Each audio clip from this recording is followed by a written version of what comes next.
Hitech దొంగల ముఠా అది. వాళ్ళ టార్గెట్ లక్షల విలువ చేసే ఖరీదైన సెల్ ఫోన్లు. పక్కా ప్లాన్తో వస్తారు, మెరుపు వేగంతో పని పూర్తి చేస్తారు. ఆ తర్వాత సామాన్య టూరిస్టుల్లా బ్యాగులు వేసుకొని గంటల వ్యవధిలోనే దేశ సరిహద్దులు దాటేస్తారు. విజయవాడలోని ఓ షోరూంలో 18 లక్షల విలువైన ఫోన్లు దోచేసిన కేసులో పోలీసులు 2 నిందితులను పట్టుకున్నారు. ఈ గ్యాంగును పోలీసులు ఎలా పట్టుకున్నారు? ఇంతకీ ఈ అంతరాష్ట్ర ముఠా కథ ఏంటి?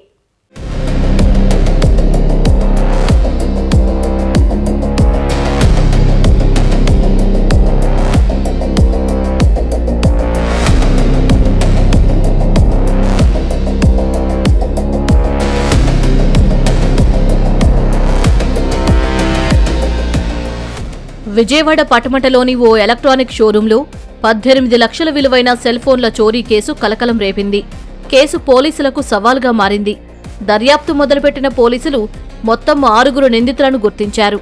వారిలో 2ని అరెస్టు చేశారు. మిగిలిన నిందితుల కోసం ఓ బృందాన్ని నేపాల్కు పంపించారు.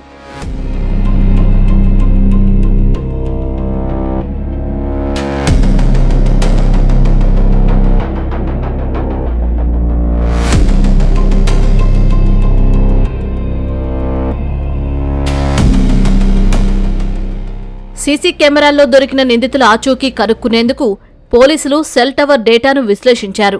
కొన్ని కీలకమైన ఆధారాలు సేకరించారు.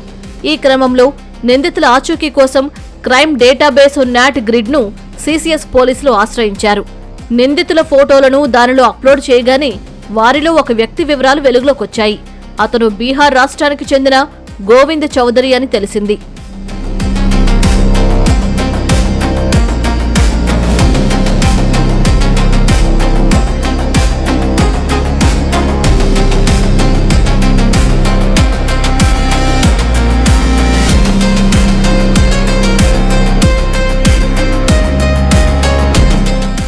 ఈ కేసులో ప్రధాన సూత్రధారి బీహార్కు చెందిన గోవింద్ చౌదరిగా గుర్తించారు.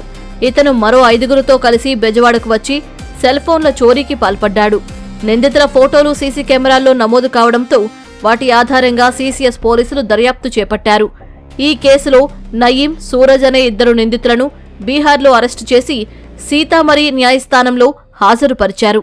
అక్కడ్నుంచి విజయవాడకు ట్రాన్సిట్ వారెంట్పై తీసుకువచ్చారు.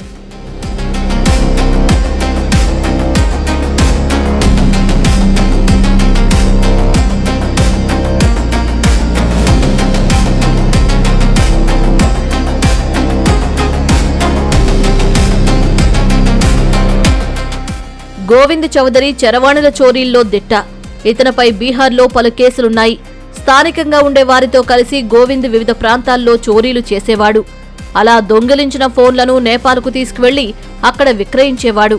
విజయవాడలో చోరీ చేసిన చరవాణులతో గోవింద్ చౌదరి నేపాల్కు పారిపోగా నయీం, సూరజ్లు బీహార్లో పోలీసులకు దొరికిపోయారు. గోవింద్ చౌదరితో పాటు రోణం కుమార్ యాదవ్, జితిన్ కుమార్, ఫిరోజ్లు నేపాల్లోనే ఉన్నట్లు పోలీసులు గుర్తించారు. వారి కోసం ఒక బృందాన్ని నేపాల్కు పంపించారు.